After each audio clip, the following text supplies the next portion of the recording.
तो हेलो दोस्तों, कैसे हैं आप लोग। उम्मीद है आप लोग बहुत ही अच्छे होंगे और हम भी ठीक ठाक हैं भाई। और बताइए क्या चल रहा है, कैसी आपकी पढ़ाई चल रही है। यूपी पेट 2027 को लेकर क्या प्लान चल रहा है आपका। जैसा कि मैंने आपको बताया था कि चैप्टर वाइज निपटारा करेंगे यूपी पेट का, तो मैं आप लोगों के बीच में शुरुआत से लेकर टॉपिक वाइज पढ़ने वाले हैं आपस में मिल के। टॉपिक वाइज पहले जीएस ख़त्म करेंगे, फिर जो मोटा माटा करंट पढ़ पूछता है वो देखेंगे, ठीक है।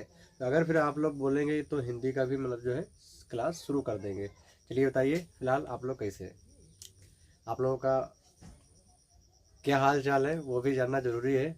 और आज जो टॉपिक है यूपी ट्रिपल सी पैट, जो जीएस का सिंधु घाटी सभ्यता, वहाँ से स्टार्ट करेंगे क्योंकि वहीं से आप अगर सिलेबस उठा के देखेंगे, और सिलेबस का मैंने एक वीडियो बना भी दिया है, अगर आपको सिलेबस पूरा अच्छी तरीके से देखना है तो इसी वीडियो के डिस्क्रिप्शन में मैं उस वीडियो का लिंक लगा दूंगा, आप लोग देख लेना। अगर नहीं मिल पा रहा है तो आप जीएस वाला यूट्यूब पर सर्च करना, आराम से मेरा एक छोटा सा चैनल है वो आ जाएगा, वहाँ पे आपको ये वीडियो सिलेबस का मिल जाएगा।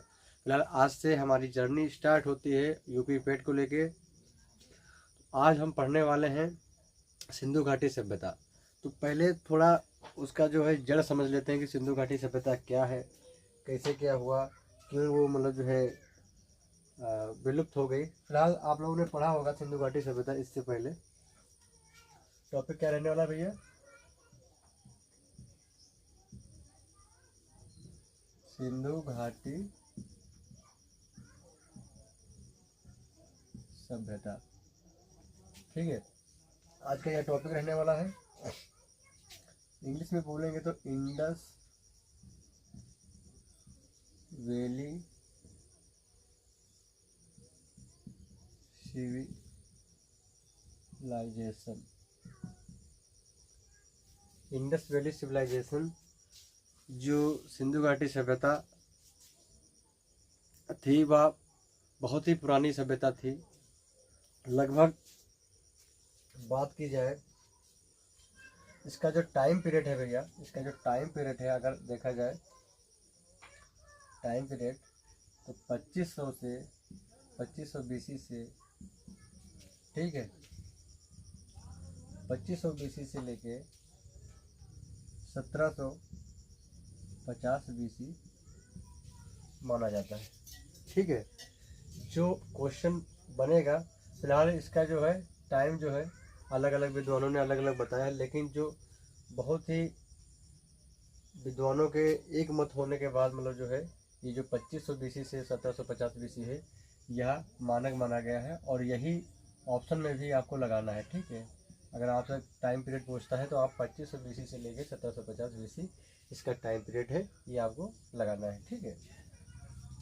और बात की जाए कि इस जो ये टाइम पीरियड है, जो 2500 बीसी से लेके 1750 जो टाइम पीरियड है, इसे भाई किसने इसे किसने निर्धारित किया, या मतलब कौन थे जिन्होंने बताया कि भाई हाँ यही एग्जैक्ट है, जिनका मतलब ज़्यादा हाथ रहा इसमें। तो एक भूगोलवेत्ता थे, भूगोल शास्त्री या इतिहासकार, हाँ इतिहासकार पूछ लीजिए क्योंकि इतिहासकार ही मतलब आप इतिहास पढ़ रहे हैं तो इतिहासकार ही होंगे। तो इतिहासकार, ठीक है, इतिहासकार धर्मपाल, धर्मपाल, इन्होंने, धर्मपाल ने जो इसका टाइम पीरियड था वह जो 2500 बीसी से लेकर 1750 जो टाइम पीरियड है इसका जो बताया, इनका बहुत योगदान रहा। किनका रहा? धर्मपाल का रहा, ठीक है। तो ये तो एक बात हो गई इसकी टाइम पीरियड की, भाई किसने मतलब जो है 2500 बीसी से 1750 जो है किनका ज़्यादा योगदान रहा। तो क्वेश्चन बनेगा तो धर्मपाल आपको लगाना है, ठीक है। ये मोटा मोटा हो गया। बात की जाए यह कितने वर्ग किलोमीटर में फैला था, ठीक है, कितने वर्ग किलोमीटर में फैला था। अगर सीमा पूछ ली जाए इसकी सीमा कि भाई यह कितने वर्ग किलोमीटर में फैला था, ठीक है, तो 12 1,99,600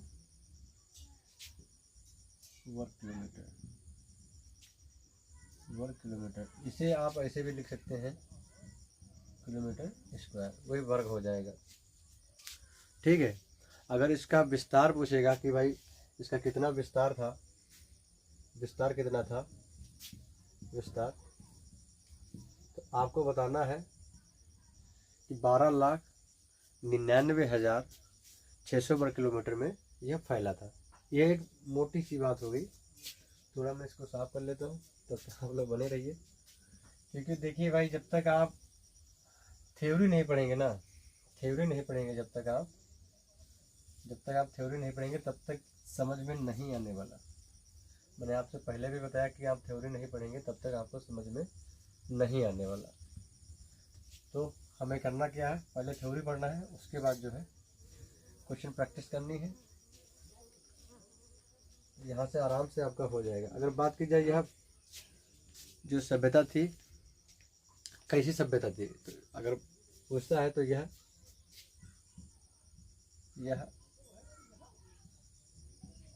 नगरीय सभ्यता थी। ठीक है, नगरीय सभ्यता थी, उत्कृष्ट जल प्रबंधन प्रणाली का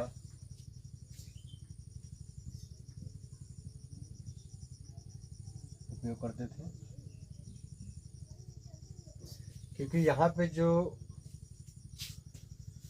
यह नगर था, यह जो सभ्यता थी एक नगरीय सभ्यता थी। और भाई आप सोचिए कि इतना समय पहले इतना आदमी माइंडेड होता था कि एक बढ़िया एक सिस्टमेटिक तरीके से नगर का निर्माण करना, घर बनाना। और अभी मैं आगे बताऊंगा कि यहाँ पे जो प्रमुख स्थल जो है उनके बारे में भी बात करूंगा। तो यहाँ पे जो उत्कृष्ट जल प्रबंधन, मैंने बताया कि जल का जो था स्टोर का, जैसे कि कुआं वगैरह ये लोग बनाते थे। और कुएं से पानी नालियों के मतलब जो है माध्यम से एक अभी आगे बात करते हैं कि मोहनजोदाड़ो एक स्थल यहाँ का है, सिंधु घाटी सभ्यता का एक बहुत ही मोस्ट जो स्थल है मोहनजोदाड़ो। वहाँ पे एक विशाल स्नानागार जो है, विशाल, थोड़ा चलते हैं साथ में तो समझ में आएगा। स्नानागार आप इसको ऐसे समझ लीजिए, ठीक है, आयताकार।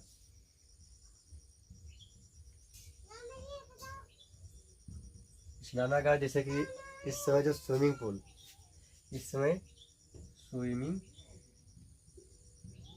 पूल, ठीक है, स्विमिंग पूल जिसमें वाटर पार्क जैसे कि नहाते हैं इस समय, जो उस टाइम पर भी स्विमिंग पूल होता था। ठीक है, तब इसे स्नानागार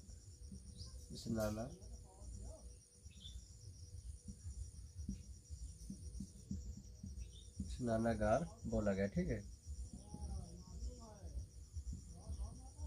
बोला गया। उम्मीद है कि आप थोड़ा बहुत समझ रहे होंगे।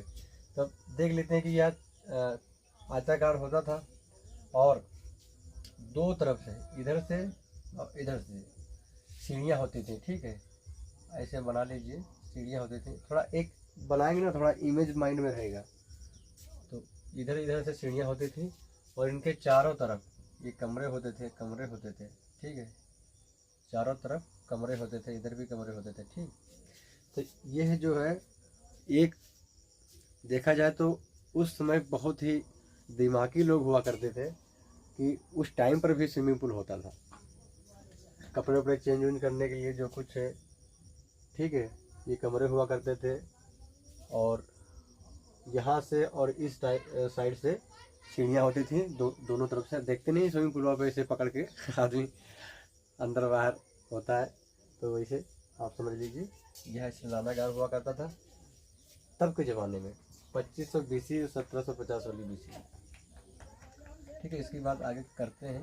फिलहाल इतना आप समझ लीजिए कि सिंधु घाटी सभ्यता क्या थी।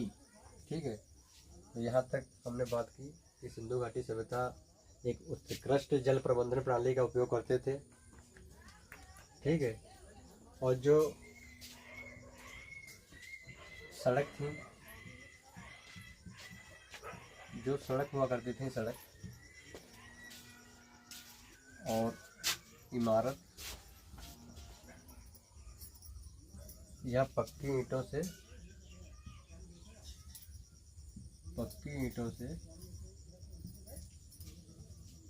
बनाई जाती थी।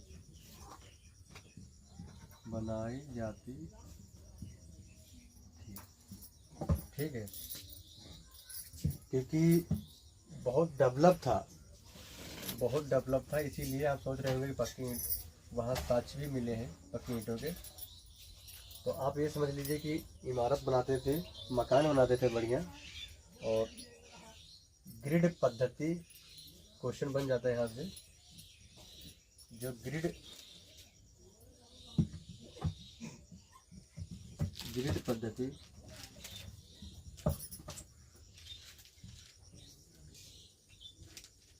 का इस्तेमाल करके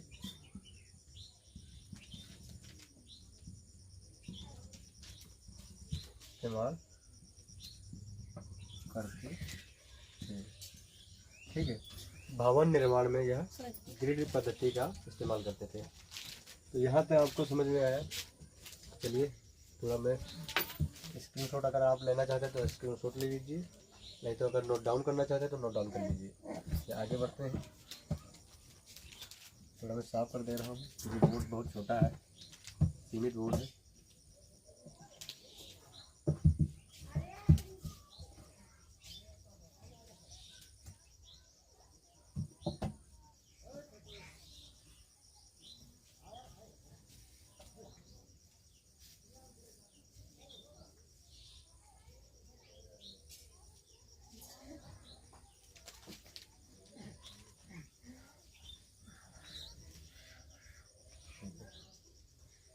ये बात करते हैं कि इसका मतलब जो है उदय जो है कब से माना जाता है। हमने पहले तो बात कर ली कि 2500 से लेकर 1750 ये आप दिमाग में रखना, लेकिन बाद में देख लेना थोड़ा। चेल्कोलिथ,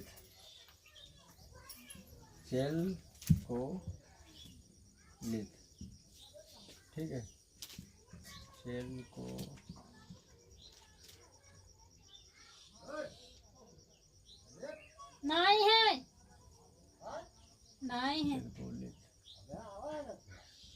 चेल्कोलिथ युग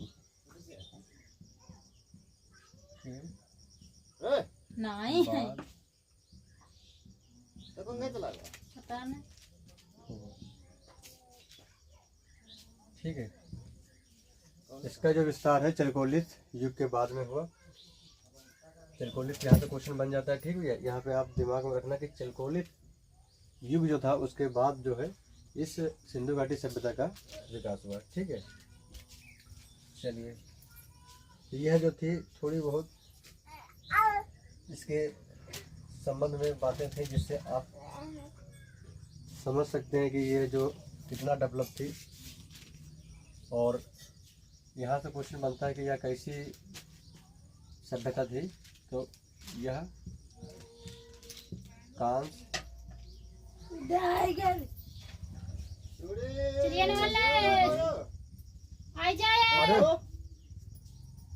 कांस्य युगीन सभ्यता मानी जाती है। ठीक है, क्योंकि इस टाइम पर कांसे का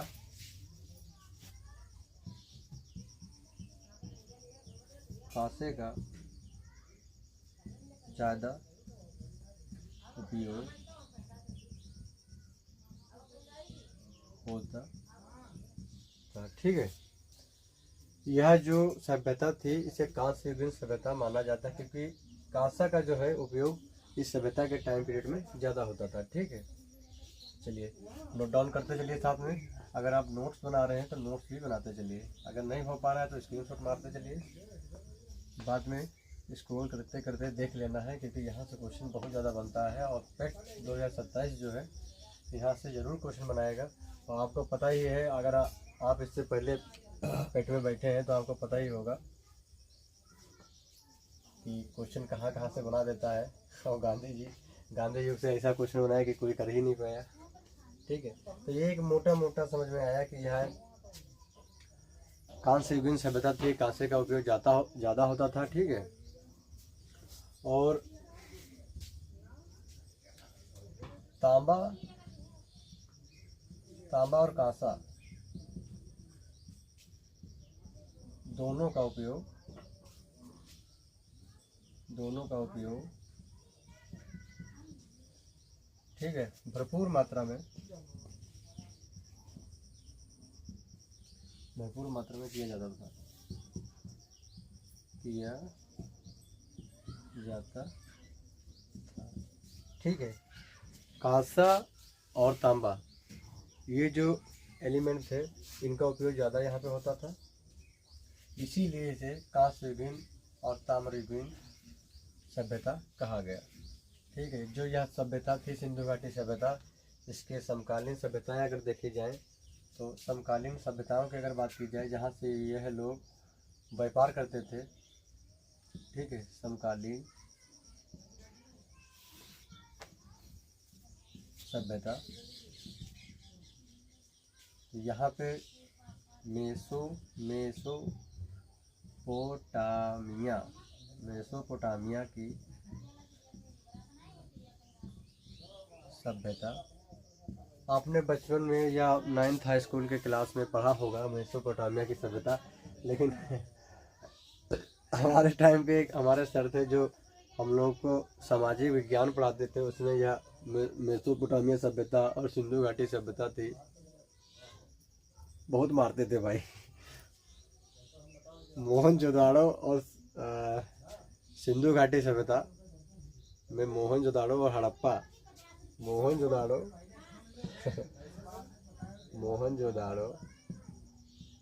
और हड़प्पा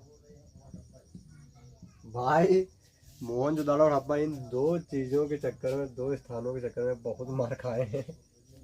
और अधिकतर हर बच्चा मार खाता था, क्योंकि वो जो टीचर थे हमारे वो थोड़ा अलग मिजाज रखते थे अपना। और क्योंकि ऐसा नहीं, बहुत बढ़िया पढ़ाते थे। और जो बच्चे उनके पास जैसे कि अगर कॉपी लेके पहुंचते थे कि सर जी मैं थोड़ा सिलेबस अपना पूरा किया हूँ और इसको आप चेक कर दीजिए, और उसका अगर एक भी पाई मात्रा गलत होता, जैसे कि हड़प्पा लिखना है, हड़प्पा, अगर यहाँ पे उसने बिंदी भूल गया या ये पा आधा भूल गया तो उसी के चक्कर में उसे 4 से 5 थप्पा लग जाते थे हड़प्पा के चक्कर में। तो ये बहुत ही कंफ्यूज किया है जो सिंधु घाटी सभ्यता है। लेकिन अब कंफ्यूज नहीं होना है, क्योंकि अब वहाँ से हम निकल के आए हैं। और ये ऐसा नहीं कि कोई भी मतलब जो है अपने टीचर से थोड़ा दान दक्षिणा उसको ना मिली हो, सभी को ऐसा होता है, सभी को मिलता है। अगर कोई कह दे कि कि भाई मैं क्लास में टॉपर था और मुझे किसी की मतलब जो मार नहीं पड़ती थी, तो गलत बात है, वो तो एक आशीर्वाद होता है। चलिए इधर से आपको हंसाने के लिए चलो आगे बढ़ते हैं। यहाँ तक आप लोगों को समझ आया होगा कि कांस्य युगीन है। ठीक है, और मेसोपोटामिया की सभ्यता एक समकालीन सभ्यता थी। और अगर यहाँ पे देखा जाए अधिकतर कृषि की बात की जाए तो यह गेहूँ और जौ का ज़्यादा यह लोग उपयोग करते थे। मैं मोटा मोटा लिख रहा हूँ इसलिए, साथ साथ मैं पहले से क्यों नहीं लिख के लाया, थोड़ा समझाता चलूँगा तो थोड़ा अच्छा रहेगा। ठीक है, तो अगर कृषि में बात करते हैं तो गेहूं और जौ का यह लोग ज़्यादा उपयोग करते थे। और अगर बात की जाए जो इसमें एक स्थल है लोथल, जिसे क्वेश्चन बहुत बनता है, और 2024 या 23 में पेट का जो हुआ था उसमें यह लोथल पूछा गया था। जो लोथल था और सुरकोटदा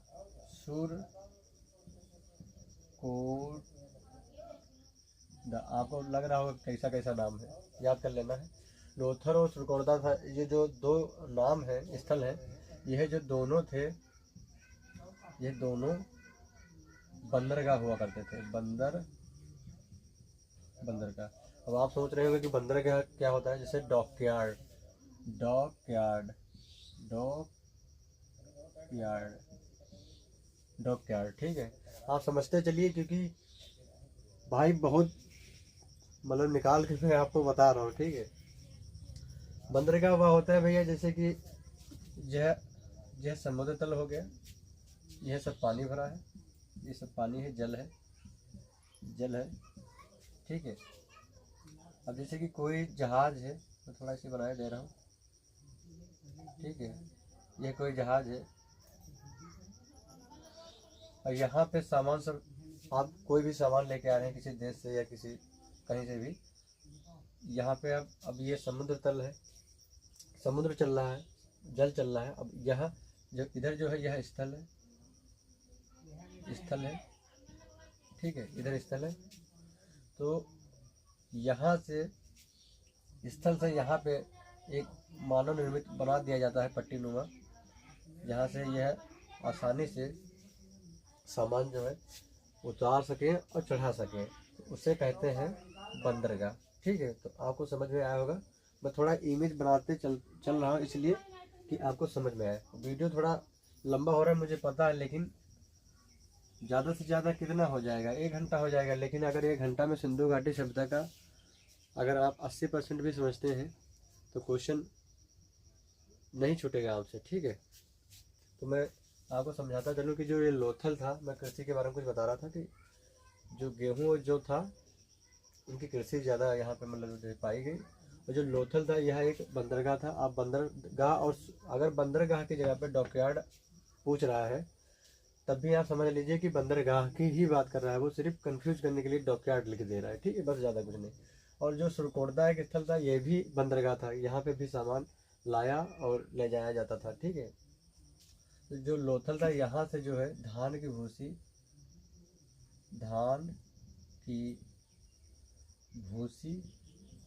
प्राप्त हुई, धान की भूसी। अब समझने वाली बात है कि अगर मान लीजिए कि आप पेपर में बैठे हैं और आप क्वेश्चन पूछ ले कि धान की भूसी इनमें से किस स्थान पे पाई गई थी, तो आप दिमाग लगा रहे हैं। ऑप्शन है बनावली, ठीक है, राखीगढ़ी, लोथल, ठीक है, मोहनजोदाड़ो। तो आपको समझना चाहिए कि बंदरगाह तो सिर्फ 2 ही प्रचलित थे, कौन कौन, लोथल और दूसरा श्रीकोर्दा। तो लोथल में अब सामान ले जाया जा रहा है, और वहाँ से इंपोर्ट एक्सपोर्ट, ठीक है, आप समझ रहे होंगे। तो लादने और उतारने में थोड़ा बहुत अनाज गिरा उरा होगा या ख़राब हुआ होगा, तो वहाँ पे मतलब है धान की भूसी। अब दिमाग लगाना, यहाँ पे आराम से हो जाएगा कि धान की भूसी लोथल से प्राप्त हुई। चलिए, ये एक मोटा मोटा हो गया कि सिंधु घाटी सभ्यता आखिर में थी क्या, लोग कितना डेवलप थे उस समय, ठीक है। और इतिहास से ज़्यादा अंदर से नहीं पूछेगा। अब बात करते हैं कि जो इसका विस्तार था, विस्तार पहले तो अपन ने बात कर इसकी हो चुकी है, और फिलहाल मैप के हिसाब से देख लेते हैं। मैप के हिसाब से, जैसे कि यह आपका मैप हो गया, ठीक है, थोड़ा थोड़ा मुझे आता है, ठीक है, मान लेते हैं, या थोड़ा थोड़ा मैप हो गया। अगर उत्तरी बिंदु की बात करेंगे कि जो सिंधु घाटी सभ्यता का उत्तरी बिंदु था, तो वह कौन था, मंडा, ठीक है। और यह जो यूपी में था, ठीक है, पूर्वी जो था वो यूपी में है। थोड़ा आप लोग कमेंट करके बताना, यूपी में जो है उसे क्या कहते हैं, उसे कहते हैं आलमगीरपुर, ठीक है, आलमगीरपुर, ठीक है, यूपी में।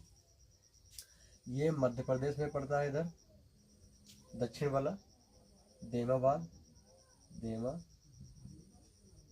देमाबाद, ठीक है। और पूर्व, पश्चिम, उत्तर, दक्षिण। तो पश्चिम वाला रह गया, भाई सुत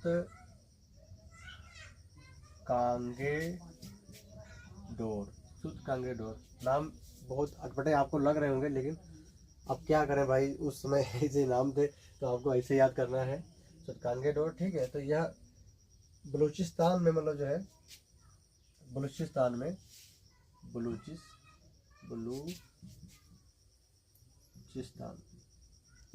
बलूचिस्तान में था। और पूछे कि किस नदी के किनारे, यहाँ से क्वेश्चन बनता है किस नदी के किनारे, तो यह था दास्क नदी के किनारे। ठीक है, दास्क नदी के किनारे। और ये जो था, यह मांडा जो था जम्मू कश्मीर वाला, ये जम्मू कश्मीर आप लिख लीजिए, जम्मू कश्मीर। चिनाब नदी के किनारे। ठीक है, चिनाब नदी किनारे। यह जो था देमाबाद, यह प्रवरा नदी किनारे। ठीक है, और अपना यूपी वाला जो है हिंडन नदी किनारे।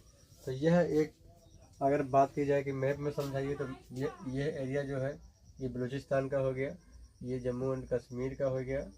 ठीक है, तब तो पूरा होगा जम्मू कश्मीर। अपना ये यूपी हो गया देमाबाद, ओ सॉरी आलमगीरपुर। और ये जो है देमाबाद जो है महाराष्ट्र, मुंबई महाराष्ट्र। ठीक है, देमाबाद मैंने मैप भी बना दिया है और उसका थोड़ा प्लस करके भी बना दिया है। आप यहाँ से समझ लीजिए, मन करे यहाँ से समझ लीजिए। तो यह जो है एक विस्तार बताएगा कि कैसे कैसे यह था विस्तार, किस तरीके से कहाँ कहाँ यह फैला था। ठीक है, कहाँ कहाँ यह फैला था। ठीक है, कहाँ कहाँ यह फैला था।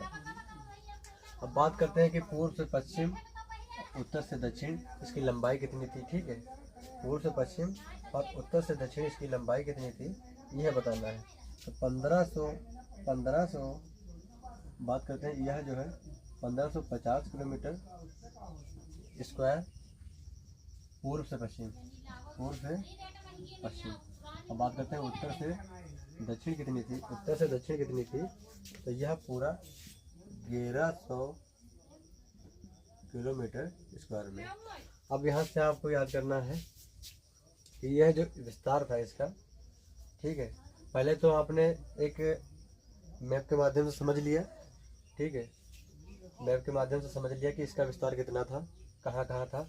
तो मैंने मैप में बताया कि जम्मू कश्मीर में मांडा एक स्थल था जो चिनाब नदी किनारे जम्मू कश्मीर में था, वह उत्तरी एक बिंदु था इसका। पूर्वी बिंदु की बात करेंगे तो आलमगीरपुर यूपी में जो हिंद नदी के किनारे। ठीक है, पश्चिमी की बात करेंगे तो सूतकांगे डोर बलूचिस्तान और दास नदी किनारे। और दक्षिण की बात करेंगे, दक्षिण बिंदु तो मध्य प्रदेश देमाबाद जो कि प्रवरा नदी के किनारे था। आपको यहाँ तक समझ में आएगा। फिर मैंने बताया कि पूर्व से पश्चिम की अगर इसकी लंबाई की बात करेंगे तो 1550 वर्ग किलोमीटर, और उत्तर से दक्षिण की बात करेंगे तो 1100। यहाँ से क्वेश्चन बनता है। ठीक है, तो यह जो है एक मोटा मोटा हमने समझ लिया कि इसका विस्तार क्या था। ठीक है, उम्मीद है आप लोग समझ रहे होंगे। थोड़ा बहुत बोरियत महसूस हो रही होगी क्योंकि भाई वाइट बोर्ड है, व्यवस्थाएं आप समझ ही रहे होंगे। बाकी उम्मीद करता हूँ कि अगर आप थोड़ा सा भी ठंडा दिमाग करके सोचेंगे और मेरी मेहनत के बारे में सोचेंगे और अपनी आगे की पढ़ाई के बारे में सोचेंगे तो आपसे ज़रूर समझ में आएगा। ठीक है, आपको ज़रूर समझ में आएगा। तो ये एक जो है हमने समझा कि इसका विस्तार क्या था। अब थोड़ा इसके बारे में और पढ़ लेते हैं कि यह पूजा किसकी करते थे। पूजा की अगर बात करें तो मातृ देवी। ठीक है, और जो शिव थे दाढ़ी वाले शिव। ठीक है, दाढ़ी वाले शिव ऐसे लिख लेते हैं क्योंकि शिव लिख लेते हैं। माता देवी और शिव की जो है पूजा होती थी। किस तरीके का यह मतलब जो है सभ्यता थी, जैसे कि मात्रात्मक थी या पितरात्मक थी। तो यह जो सभ्यता थी मात्रात्मक। ठीक है, मात्रात्मक मतलब समझ लीजिए कि माँ का जो है स्त्री प्रधान था, सभ्यता थी। क्योंकि स्त्री प्रधान क्यों थी? क्योंकि स्त्रियों के बहुत ही मतलब जो है फोटोग्राफ्स आप समझ लीजिए कि साक्ष्य मिले हैं, जिसे मिट्टी में अलंकृत किसी ने कर दिया तो ज़्यादातर। और एक स्त्री का तो पाया गया कि पेट से एक पौधा निकल रहा है, पेट से एक पौधा निकल रहा है जिसे पृथ्वी, इसीलिए पृथ्वी को भी मतलब जो है मातृ देवी का दर्जा दिया गया। और पृथ्वी को ये लोग भी पूजते थे, पृथ्वी को, ठीक है, पृथ्वी को भी पूजते थे। तो मात्रात्मक मतलब जो है यह थी कि जो सभ्यता थी या स्त्रियों का ज़्यादा इसमें व्याख्यान मिला, स्त्रियों के ज़्यादा साक्ष्य मिले, तो वहाँ से इसको समझ लेते हैं कि यह एक स्त्री प्रधान सभ्यता थी, मात्रात्मक सभ्यता थी, ठीक है, मात्रात्मक सभ्यता थी। और इसी में ऐड करते हैं, एड ऑन करते हैं कि यह जो पूजा करते थे लिंग और योनि, लिंग और योनि की भी पूजा करते थे, ठीक है। आप बड़े हो चुके हैं, आप समझदार हैं, ये समझते होंगे। चलिए आगे बढ़ते हैं। थोड़ा शोर शराबा हो रहा होगा, थोड़ा इग्नोर करना उससे भैया, अब क्या ही करें, क्या ही करें।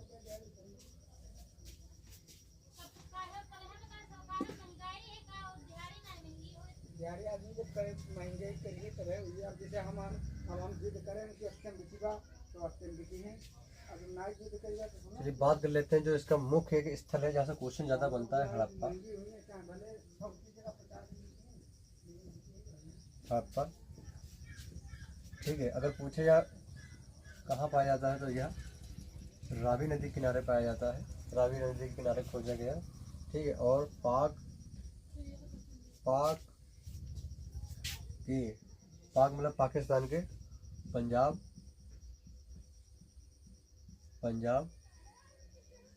क्षेत्र। अब पंजाब अपना भारत वाला पंजाब नहीं, क्योंकि बंटवारा हो चुका है, आधा पंजाब पाकिस्तान के बाद पहुंच चुका है, तो वह वाला जो क्षेत्र है पाकिस्तान के पंजाब क्षेत्र का जो है लड़काना जिला, पंजाब क्षेत्र का लड़काना जिला, पंजाब क्षेत्र का लड़काना जिला की बात करते हैं तो वह तो मोहनजोदड़ो में, सॉरी, पंजाब क्षेत्र में या जो है रावी नदी के किनारे हड़प्पा की बात, मतलब जो हड़प्पा खोजा गया, हड़प्पा खोजा गया 1921, 20 में नहीं 1921 में। किसने खोजा? दयाराम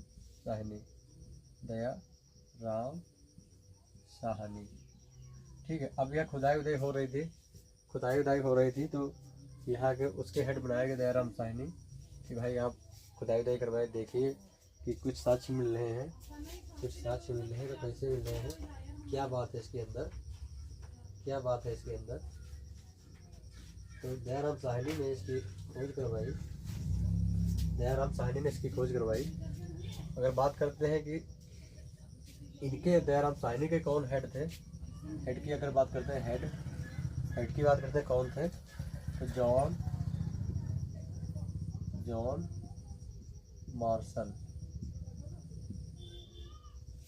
मार्शल हेड थे। उन्होंने ये इनको सौंपा, दयाराम साहनी को सौंपा कि भाई हड़प्पा की यहाँ खुदाई करवाइए।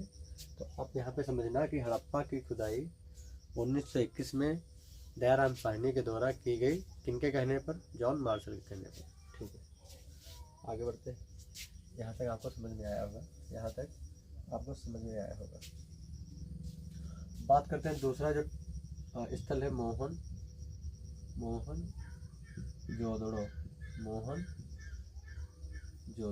ठीक है, मोहनजोदड़ो, ये भी मतलब पाकिस्तान के सिंध प्रांत, वो पंजाब प्रांत था, पंजाब क्षेत्र, यह सिंध प्रांत,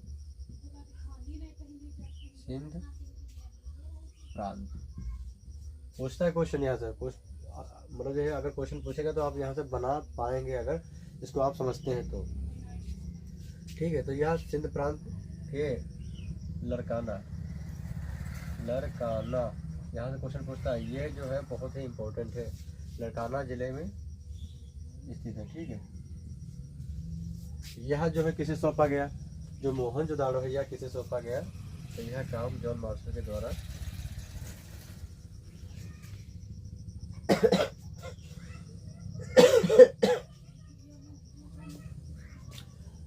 दयाराम साहनी हो चुका है। इसको थोड़ा आप लोग कमेंट बॉक्स में बताएं, फिर अगर नहीं आपसे हो पा रहा तो मैं बता दूंगा, लेकिन अभी थोड़ा दिमाग से दर्द हो रहा है। अगर यहाँ पे बात करते हैं कि यहाँ पे क्या क्या खोजा गया, क्या क्या खोजा गया, तो एक विशाल स्नानागार यहाँ पे नहीं दिख रहा होगा आपको, मुझे पता है। थोड़ा ये आप नोट डाउन कर लेना। मैं थोड़ा इसको मिटाया दे रहा हूँ, मिटाया दे रहा हूँ, इसमें इरेज करे दे रहा हूँ, ठीक है। ये सभी आपको समझ में आ गया होगा। ये जो आगे बढ़ते हैं, हाँ, जो हड़प्पा वो मोहनजोदाड़ो थी, मोहनजोदाड़ो इसकी बात हो रही थी, ठीक है। तो क्या क्या पाया गया इसमें, विशाल स्नानागार जो पहले मैंने आपको बताया इसकी थ्योरी में, विशाल स्नानागार, स्विमिंग पूल, व्हाट है आप स्नानागार, ठीक है। विशाल स्नानागार यह सबसे जो है प्रचलित जो स्थान है मोहनजोदाड़ो का, वो मोहनजोदाड़ो की जो प्रचलित देखी जाएगी जो है वस्तु, वह विशाल स्नानागार है।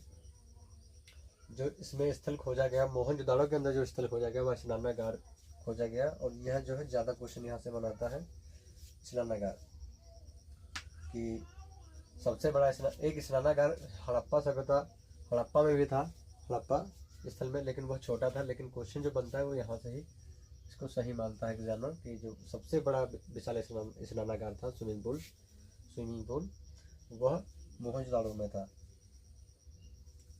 ठीक है। मैं इसको बताता चलूँ थोड़ा, जो आपसे पूछा था, तो इसका जो खोज करता था राखल दास बनर्जी,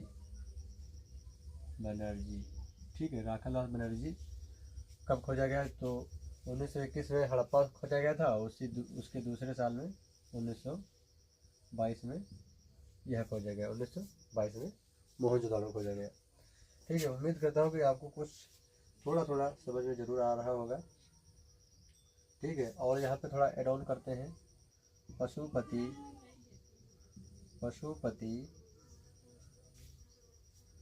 शिव के साक्ष्य भी मिले हैं, और मूर्तियों के साक्ष्य, और दाढ़ी वाला आदमी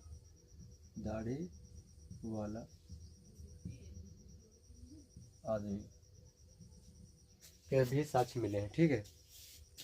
उम्मीद करता हूँ कि यहाँ तक आपको समझ में आया होगा, ठीक है। तो इसको थोड़ा इरेज कर दे रहा हूँ मैं, अगर आपको थोड़ा नोट डाउन करना है तो कर लीजिए। थोड़ा मैं भी हल्की सी सांस मार लूँ,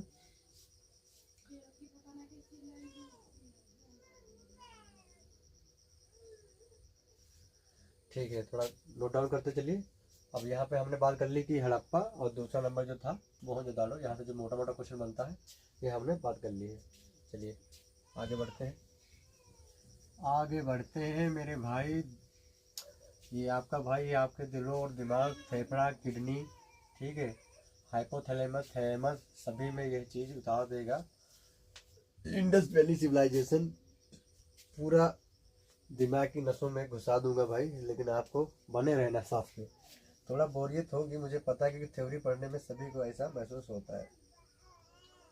अगर बात करते हैं कि जो फर्स्ट साइट थी अपने सिंधु घाटी सभ्यता की, जिसे यूनेस्को ने फर्स्ट साइट ऐसे लिख लेते हैं, फर्स्ट साइट या स्थल, ठीक है। फर्स्ट साइट या स्थल कौन था जिसे यूनेस्को ने अपनी सूची में शामिल किया, यूनेस्को ने शामिल किया, ठीक है।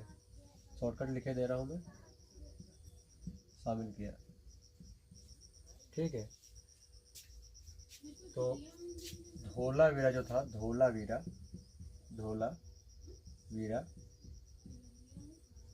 धोलावीरा को सबसे पहले शामिल किया गया यूनेस्को में। अगर बात की जाए कि सबसे बड़ा स्थल सिंधु घाटी सभ्यता का सबसे बड़ा स्थल कौन है? ठीक है, बड़ा स्थल, सिंधु घाटी सभ्यता का सबसे बड़ा स्थल, तो उसे जो है मोहनजोदाड़ो को ही माना जाता है। मोहनजोदाड़ो, ठीक है मेरे भाई, मोहनजोदाड़ो। अब मोहनजोदाड़ो जबकि यह तब जो है पाकिस्तान में भी फैला था और इधर बलूचिस्तान में भी फैला था ये सब चीज़, लेकिन अगर बात की जाए कि भारत में सिंधु घाटी सभ्यता का सबसे बड़ा स्थल कौन सा है, भारत में अगर पूछा जाए, भारत में, ठीक है, भारत में अगर पूछा जाए सबसे बड़ा स्थल, सिंधु घाटी सभ्यता का सबसे बड़ा स्थल भारत में सिंधु घाटी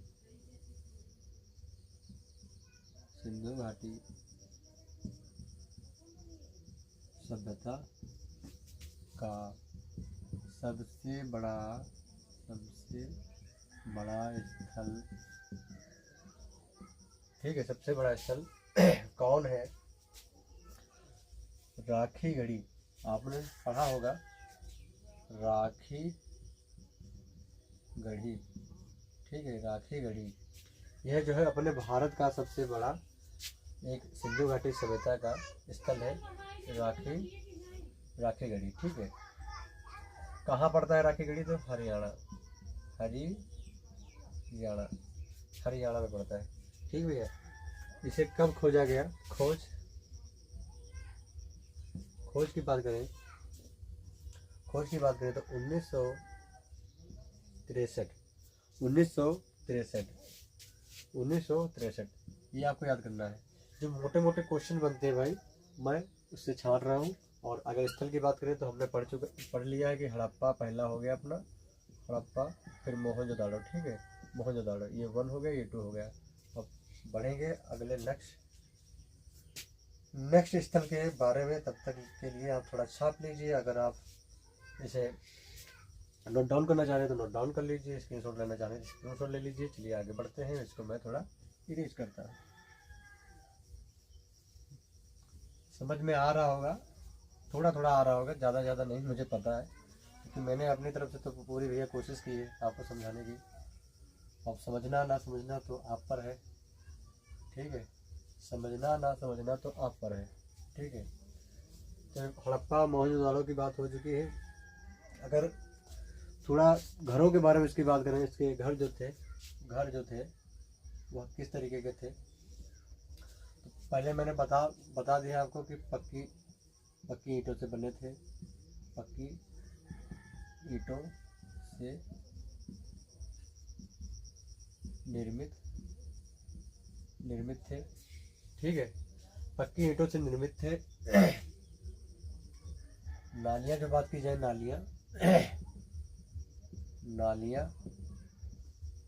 ढकी हुई पाई गई, ठीक है, और ढकी हुई उसके ऊपर जो है प्लास्टर ऑफ पेरिस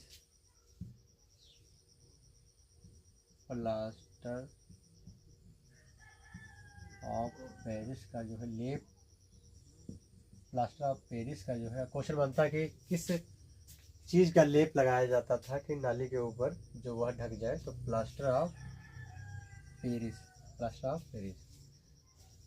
समझते होंगे आप, कभी हाथ और टूट जाता है और पैर भगवान ना चाहे किसी का हो ऐसा, तो डॉक्टर वो लगाता है, पहले पट्टी उट्टी लगा के, फिर एक वाइट कलर का वो हार्ड हो जाता है, उसे प्लास्टर ऑफ पेरिस कहते हैं। बोलते नहीं कि भाई प्लास्टर हो गया, हाथ टूट गया तो प्लास्टर करवा के लाया हूँ, उसी चीज़ से ये नालियाँ ढकी जाती थी। तो उम्मीद करता हूँ यहाँ तक आपको समझ में आया होगा। ये लोग बहुत शौकीन थे, ये लोग शौकीन भी बहुत थे।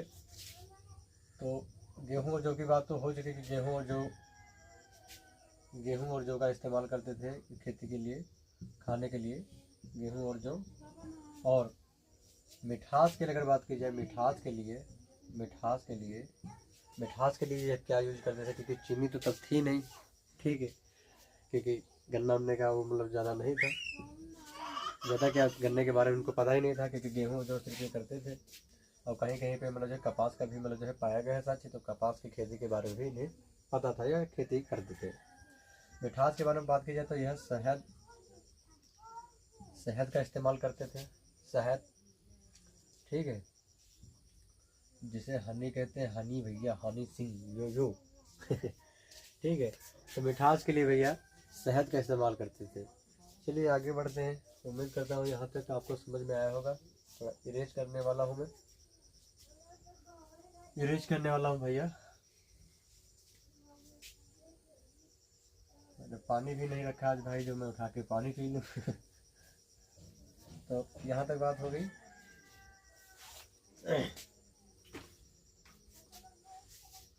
मोहनजोदाड़ो हो गया भैया, मोहनजोदाड़ो। चनहुदड़ो के बारे में बात करते हैं। चनहुदड़ो, चन, तीसरा हो गया साइड का चनहुदड़ो,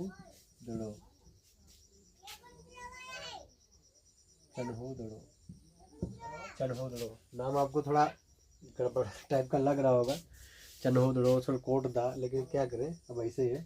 चनहुदड़ो या तीसरी साइड है भाई, इसके बारे में थोड़ा पढ़ लेते हैं कि चनहुदड़ो जो है यह किस नदी किनारे था। तो यह सिंधु नदी किनारे था, ठीक भाई, सिंधु नदी के किनारे था।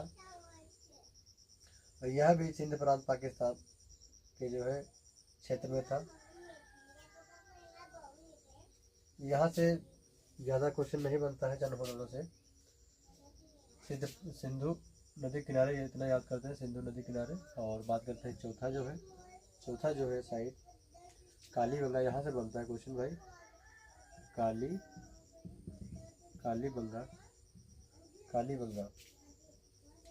कालीबंगा जो है यह किस नदी किनारे था। तो यह घग्घर नदी, इसे ही सरस्वती नदी कहते हैं। सरस्वती नदी को अपने वहाँ, मतलब अपने भारत में घग्घर नदी कहते हैं, ठीक है। तो कालीबंगा जो था यह घग्घर नदी किनारा था। यह यहाँ साक्ष्य जो मिले हैं किसके मिले हैं, ठीक है। तो कालीबंगा का जो भैया अर्थ होता है काले रंग की चूड़ियाँ। आपने पहले पढ़ा होगा कहीं पे, काले नहीं पढ़ा तो मैं बता रहा हूँ आपको, काले रंग की चूड़ियाँ, काले रंग की चूड़ियाँ। तो कालीबंगा में काले रंग की चूड़ियों को साक्ष्य मिले हैं। और जो भी लिपस्टिक पाउडर इस्तेमाल होता था उस टाइम पर, वह सब जो है कालीबंगा से प्राप्त हुए। कुछ ऐसे साक्ष्य हैं जो 2-3 स्थल में मैच खाते हैं कि यहाँ पर भी पाएंगे, वहाँ पर भी पाएंगे, लेकिन ऑप्शन में एक ही देगा, ऑप्शन में दोनों को नहीं देगा, ऑप्शन में एक ही देगा। यहाँ से आप आराम से कर सकते हैं। यहाँ से मोटा मोटा समझ लीजिए कि कालीबंगा जो है घग्घर नदी किनारे, काले रंग की चूड़ियाँ, ये साक्ष्य यहाँ पर मिले हैं, ठीक है। और बात की जाए कोटदीची,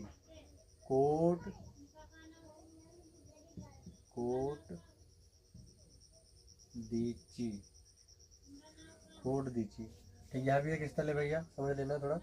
कोटदीची जो है, यह भी जो है सिंधु नदी के किनारे पाया गया, या सिंधु नदी किनारे था।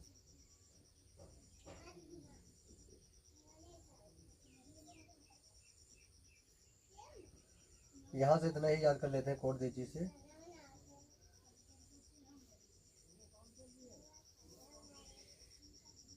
और अगली साइड लिख लेते हैं, कोटदीची से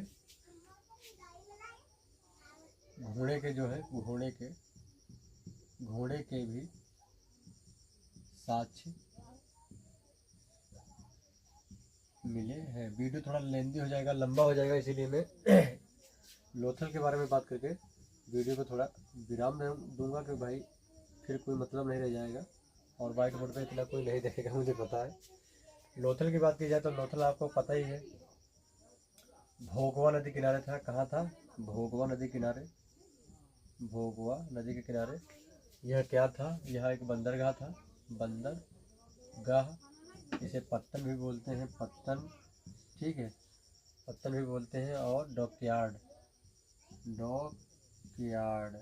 ठीक है, डॉकयार्ड, इसे डॉकयार्ड,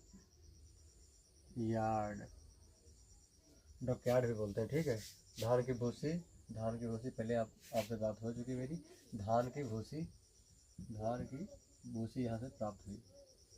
तो यह थे कुछ चुनिंदा स्थल। वैसे देखा जाए तो स्थल तो बहुत है, लेकिन जहाँ से ज़्यादातर क्वेश्चन बनते हैं, अगर आप बोलेंगे तो स्थलों से लेके एक और को वीडियो लेके आ जाऊंगा, या आप बोलेंगे तो मैं पेड के माध्यम से आपको पढ़ा दूंगा। पेड के माध्यम से आपने पहले भी जैसे देखा कि मेरी वीडियो मोबाइल से ही हो जाता है आराम से, क्वेश्चन प्रैक्टिस भी करवा दूंगा। तो जैसे कि बनावटी रह गया,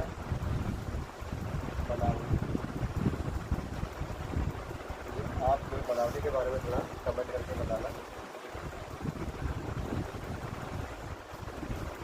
बनावली में कौन कौन साक्षी मिले हैं, क्या क्या चीज़ मिला है। फिलहाल इतना ही रहने देते हैं क्योंकि वीडियो लंबी हो जाएगी भाई। तो कैसा लगा आप लोगों को क्लास, कमेंट बॉक्स में ज़रूर बताना। और जो भी मुझे आपको लगता है कि मैंने थोड़ा बहुत इधर उधर किया या मुझसे कुछ लिखने में गलत हुआ, वो भी बताना, क्योंकि जब तक आप बताएंगे नहीं तो मुझे अपनी गलती पता नहीं चल पाएगा भाई। अगर आप बताएंगे कि भैया आपका ये बोलने में हो गया या आप ये बोल रहे थे ये लिख दिया, मैं आप ज़रूर से सुधार करूँगा। और अपना प्यार बनाए रखें, थोड़ा बहुत सपोर्ट भी कर दीजिए भाई, क्योंकि बोर्ड पे लिखना थ्योरी पहले तैयार करना, पे लिखना आप समझ रहे हैं। अगर आप पढ़ते हैं तो समझ रहे होंगे कि बोर्ड पे लिखना, अगर टच बोर्ड होता है तो उसकी अलग ही बात होती है, पीपीटी लगाए पढ़ाते हैं, लेकिन इसमें थोड़ा ज़्यादा मेहनत हो जाती है भैया। तो मैंने आपको पूरी अपनी तरफ से कोशिश की समझाने की, और आप लोग भी समझने की कोशिश की होगी, ऐसा नहीं कि आपने समझा नहीं, ठीक है। और मेरी थोड़ी एनर्जी भी कम हो रही है, इसीलिए क्लास को यही तक रहने देते हैं। अगर आप बोलेंगे तो आगे का आपको समझिए मैं दूसरा पार्ट लेके आ जाऊँगा। और मैं आपको बताता चलूँ कि जो पेट है 2027 में जो आने वाला है, उसका मैं जीएस का जो है वो तो पूरा 100% है। आपसे वादा करता हूँ कि जीएस का जो है मैं डेली का डेली कोई वीडियो छाप के आपके साथ निपटाऊँगा। और रही बात हिंदी और इंग्लिश जो कुछ है सब्जेक्ट में, अगर आप बताएंगे उसका भी क्लास लेके आऊँगा मैं। और वीडियो क्लास कैसा लगा आप ज़रूर कमेंट बॉक्स में बताना, थोड़ा बहुत प्यार ज़रूर दिखाना। ना हो सके तो भाई कुछ भी नहीं हो पा रहा तो एक कमेंट ही कर देना। अगर शेयर सब्सक्राइब नहीं हो रहा तो मिलते हैं नेक्स्ट क्लास में, तब तक के लिए धन्यवाद। जय हिंद।